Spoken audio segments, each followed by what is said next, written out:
Namaste and welcome to Bhoom of Bharat with Ramashiv Kumar, founder CEO SRK Game Changers, where we bring you a new update each week on global capability centers.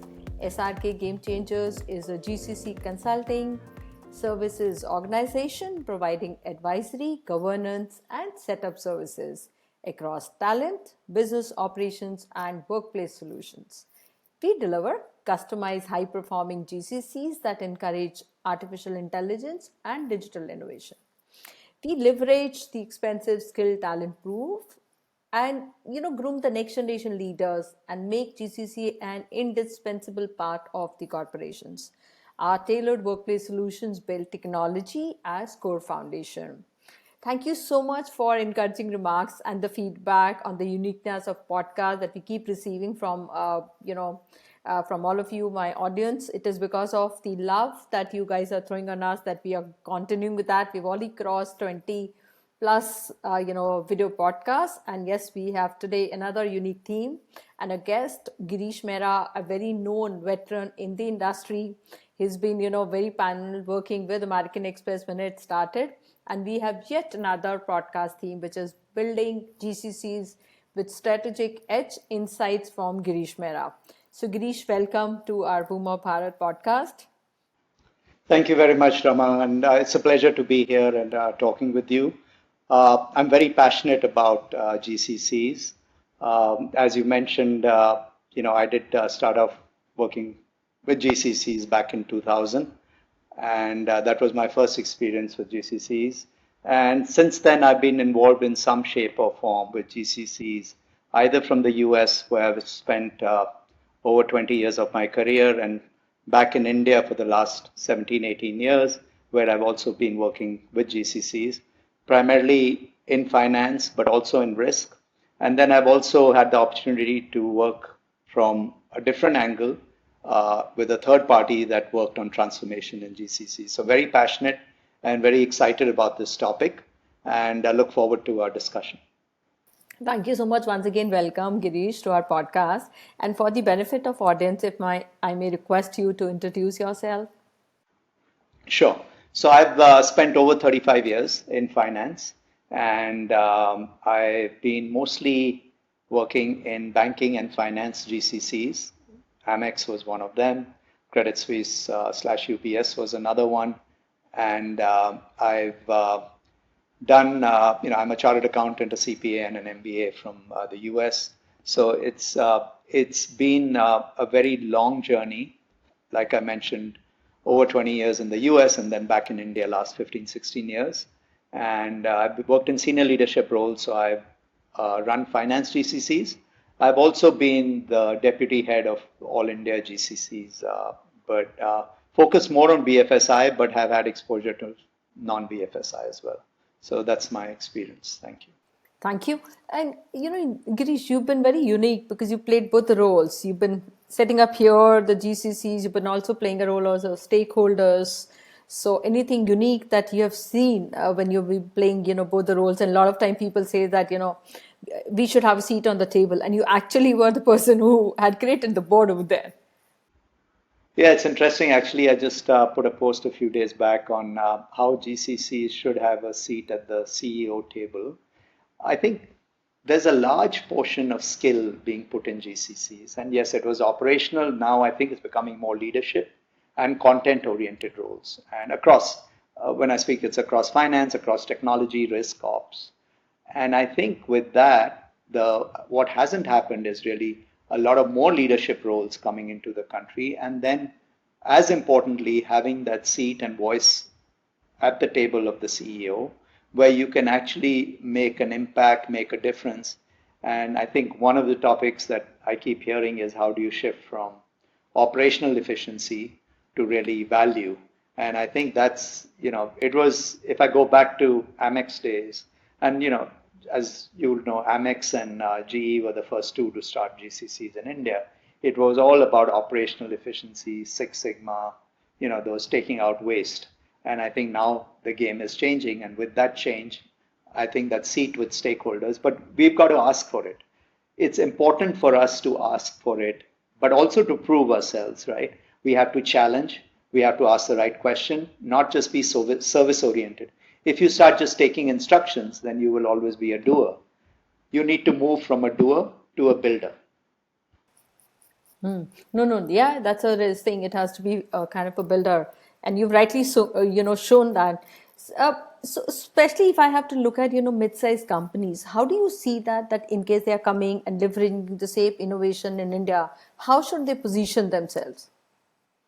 Well, I think now I'm seeing more and more, Rama, that mid-sized companies and even small companies are coming in. I mean, I've seen 50, 100 footprint companies, and a lot of it is driven by technology because technology is so, I mean, I think we have 20 to 25% of the global technology skills in India, at least 20%.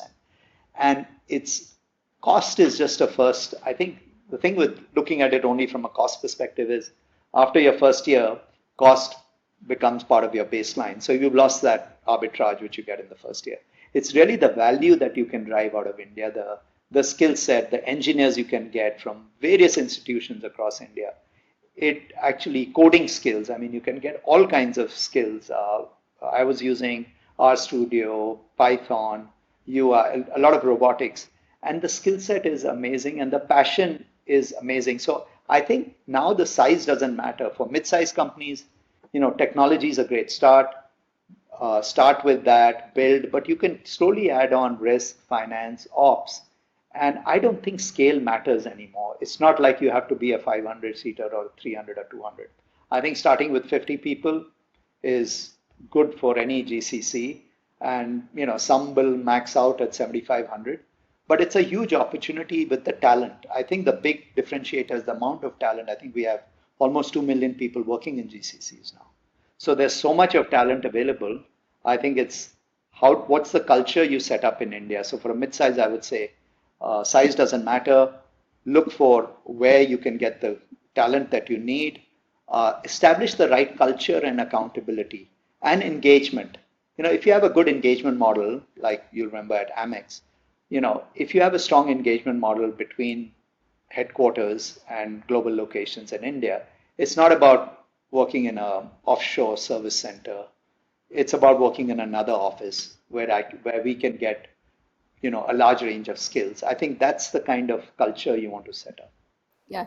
So what I was asking here, Girish, you've really brought a very valid point on about how we're building the innovation there, the talent, the digitalization which is there, the robotics.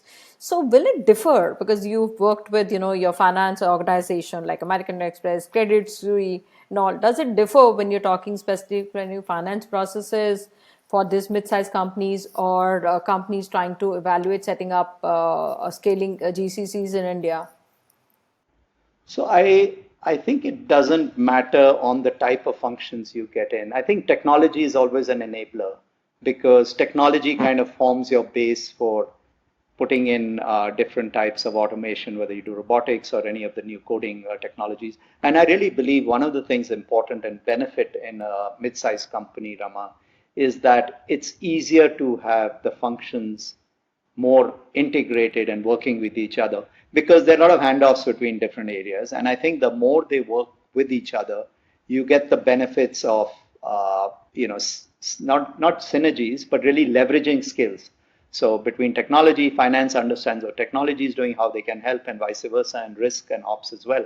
So I think that cross leveraging really helps. And obviously, between some areas like risk, finance, ops, you can also have good, mobility. And I think that's also a big advantage when you set up. You should have mobility across different areas. My belief is people should not just stick in one area. And I think, you've demonstrated, you've moved across different functions.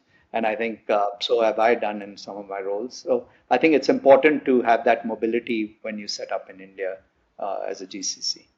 Actually, that's a good point again, and I would like to bring it specifically when people say high-end functions to be set up in India. You're talking about regulations. So you've extensively worked in global banking. Compliance and risk are critical. And so, how, in your experience or from your point of view, you see GCC in India embedding that strong governance, data privacy, and regulatory framework, especially in So highlighted industries like BFSI and healthcare? It's a great question. It's a great question. And I think it's something one has to be very careful and careful in the right way that don't let your guard down. Because when you do set up a GCC, especially in financial services, there will be, it'll be the scale doesn't matter, but there will be a lot of data and work being done in India. And I think the standards can still be as good as any world-class country on data privacy, etc. But you have to enforce that. It has to be a zero tolerance culture. Start with that zero tolerance on taking any data out of the firm. Make sure if anything happens, that incident is taken very seriously. And whether it's data, so data privacy, there if your data leaks out, it's going to cost you a ton of money to deal with it because then it's pretty much can reach anyone, anywhere. So whether and it could be employee data, anything. So it's a big risk, any data. Secondly, you mentioned regulations and compliance. Very important because the last thing you want is some mistake in a report to the regulator. And I think the only way you do it is by constant, review, accountability. I was mentioning earlier challenge and accountability. We have to hold the people in the GCC should be as accountable as any other office. It's not that you're just doing processing. You need to own the numbers. If somebody gives you a number, whether you're risk or anywhere or any work, you own that. When you've taken it on, you own it. So I think importance of accountability, importance of ensuring there's zero tolerance to errors, everything. It can't be like what we call a chalta hai attitude. It's got to be, and that will really help put your seat. You mentioned earlier, get a seat at the CEO table. Once you show that accountability, ownership, and ability to deal with complex things, anybody will get a seat at the table. But we've got to earn it. We've got to earn it, and all those are very relevant issues. Controls, there has to be very strong controls, and governance. Again, very strict adherence to governance. Ensuring data is very carefully looked at, errors, etc. If you have an issue somewhere, look at it, take it seriously, because you may not think of it as seriously as the person sitting next to the regulator overseas. So just keep that in mind because, if it hurts anyone in the global organization with the regulator, it's going to drive you back 5-10 years. So very excellent point you raised, and I think it's very important, especially in financial services. No, thank you so much. And I think you brought again a very good point. Regulations, yes, we as Indians, we as the talent we have, they understand are the regulations, the GDPR, the Basel, regulations that we are talking about, the Basel.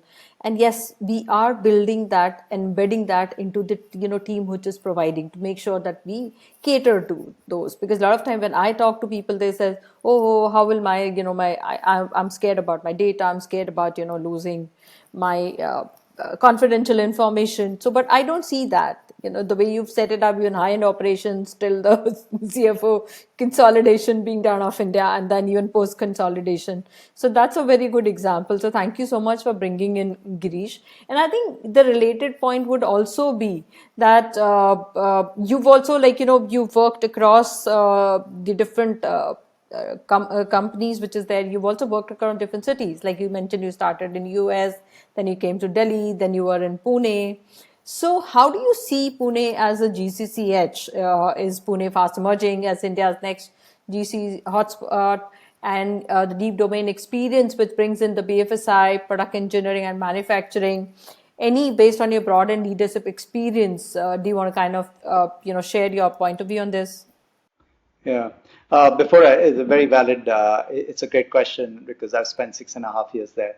But one other thing I wanted to mention on this, on the data and accountability, when you put work in a GCC, there will always be handoffs with global locations.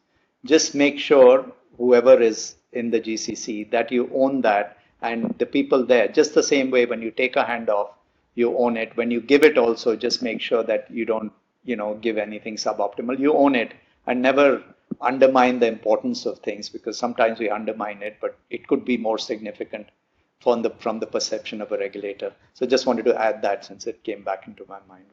Okay, On no, your that's a good question point. on Pune, yeah, very, very, very passionate about the location.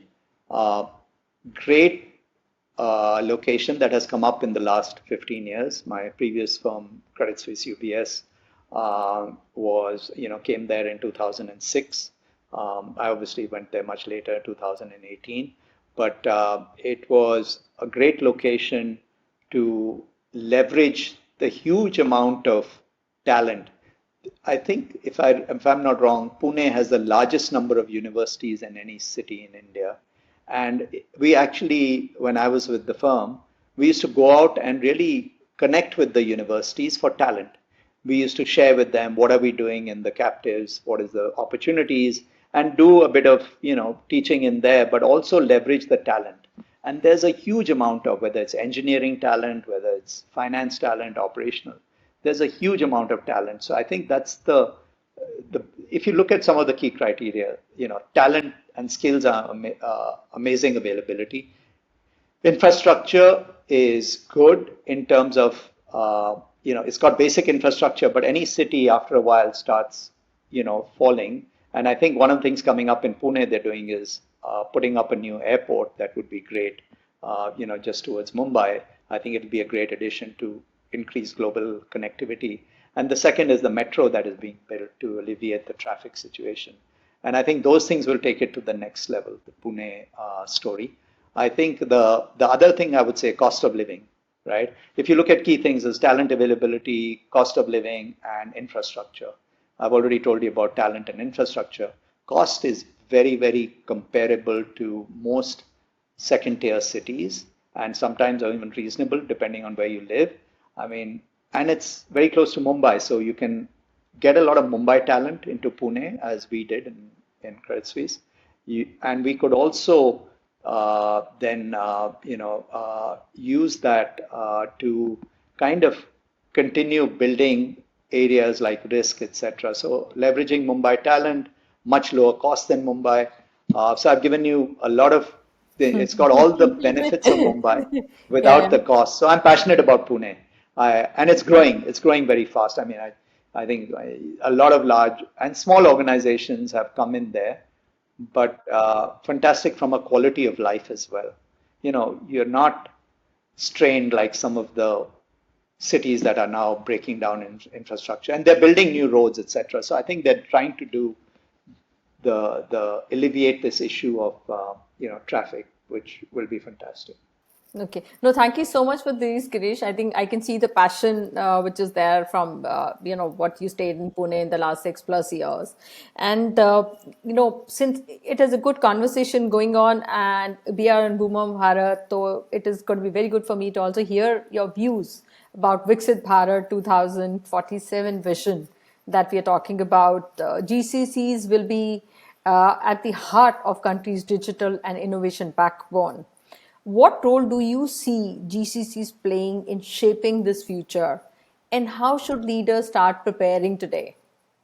I think it's a fantastic opportunity and a great question that you're kind of putting out. I mean, it's 2047, so it's a way out there. But when you start doing innovation and automation, it takes a while. In some areas more than others. So and GCC is like we were talking earlier. It's about 2 million people, which is going to go up significantly over the next 15 years. So one other point that's relevant here is the global nature of the work that is done. So whether they're doing technology or any of the other work, it has a global impact. A lot of firms have set up their centers of excellence, innovation. You look at any of the big names, Google, etc. They've got huge centers here, and they are now those technology centers are now feeding off into other areas like finance, risk, ops, in helping them not automate because we initial cycle was just operational efficiency. Then it came to basic automation, etc. Now actually with artificial intelligence, with data lakes, all these large amounts of data you can put together, leverage insights, etc. There are huge opportunities to actually take out a lot of cost through innovation, but redeploy that cost. A lot of the firms that I've worked with or spoken to, it's not about just what hasn't happened is a lot of innovation over the last 20 years, where most of the GCCs have been here. That innovation will again get you the seat at the table. It'll make a significant value impact because then the global heads will know, wow, look at the value we're getting. And it's happening. It's happening in the various firms, right? A lot of tech firms, it's happening. But across GCCs, I think it'll happen. And it'll be really the biggest driver for, again, a lot of Viksit Bharat has, it's one of the three pillars, but it'll help us drive self-reliance, more accountability. So a fantastic opportunity for us.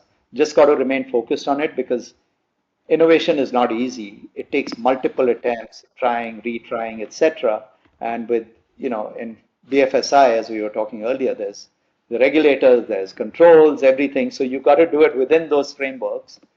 Uh, so it will take time, but it will also drive the value and the seat at the table to the next level. Thank you so much, Girish. I think that's a very valid point. And when I'm discussing with the new, I would say the countries or corporations looking at setting things in India, a lot of questions when they ask about is, no, we don't see it as a risk, and we don't see the I say the opportunities or the innovation which we could leverage. And I can tell them, one, you can, use the talent here to look at, your new products, you're improving your existing product, and there's a market for you. Because we have a large population which can also leverage your products too. So that's a good point that you brought about on the predictive modeling using a data. How can you look and use that for more of your decision making? So that's a very good point. I would like to, Girish, just on a lighter side, that one, if you have to define GCC as a product, what do you think that would look like?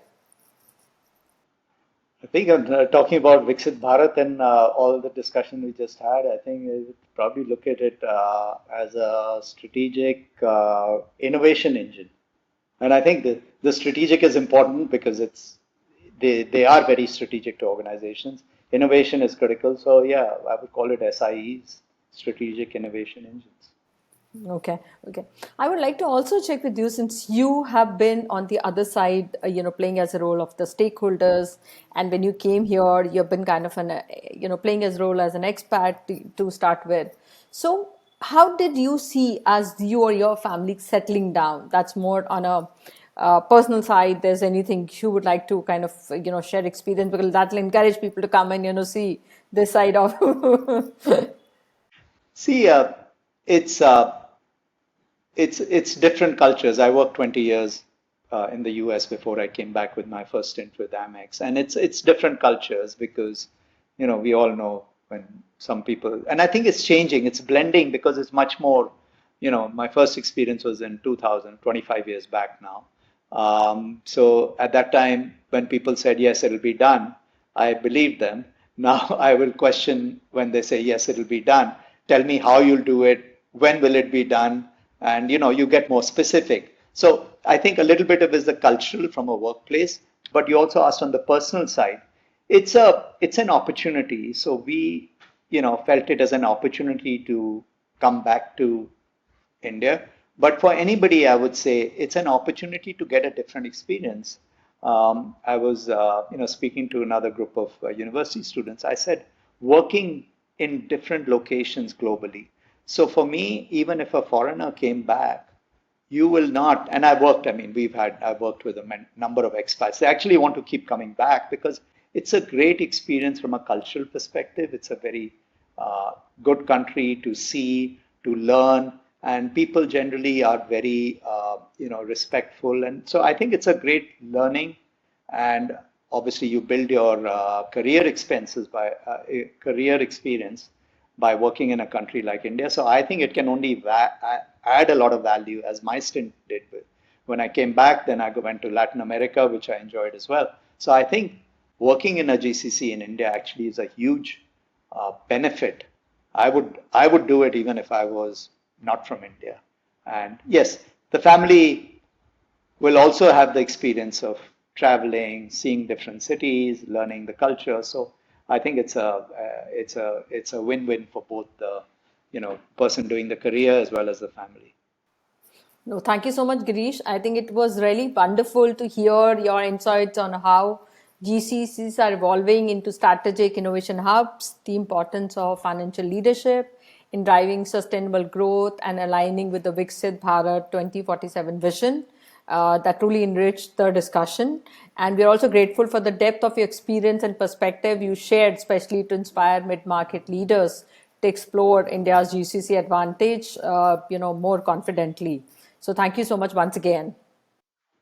Sure. Thank you. It's been a pleasure. I enjoyed the conversation. Like I said, I'm passionate about GCC, so thank you very much for taking the time out, Rama. Yeah, Thank you. and for the audience, thank you so much for tuning into this special episode of Bhoom of Bharat. Don't forget to subscribe for more insights on the ideas and innovation shaping our world. If you have any thoughts or stories to share on this topic, we would love to hear from you. You could connect with me on LinkedIn, SRK Game Changers, or drop your questions on our website, srkgamechangers.com. Until next time, namaste from Bhoom of Bharat.